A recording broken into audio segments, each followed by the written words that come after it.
अरे भाई आज संडे थला आज राइड जाइलु कि मुझे ब्लॉग देखुली।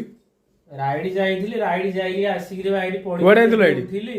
ଆଜି କଟକ ଯାଇଥିଲି କାରଣ ଏବେ ଯୋଉ ଦେଖିଲି ଗୋଟେ ୟୁଟ୍ୟୁବର କି ତା ନାଁଟା ମନେ ପଡୁନି, ସିଏ କଣ ସମସ୍ତଙ୍କ ଦେଇ ପିଣ୍ଡିରେ ପଶିକିରି ଖାଲି ଦହିବରା, କାହା ଦେଇ ପିଣ୍ଡିରେ ଦହିବରା ଯୋଉ ଯିଏ ଯୋଉ ପ୍ରିପାରେସନ ହଉଛି ତାଙ୍କ ଦେଇ ପିଣ୍ଡିରେ ପଶି ଦହିବରା କରୁଛନ୍ତି।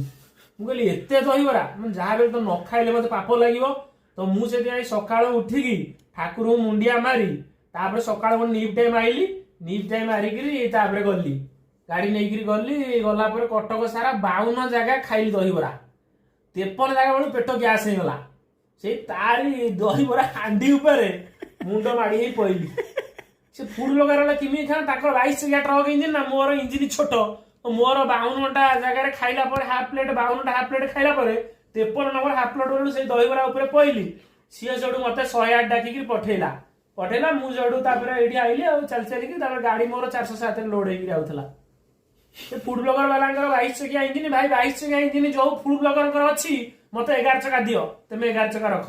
ମୋର ଏ 2 ଚକିଆ ଇଞ୍ଜିନ ଯାଉନି।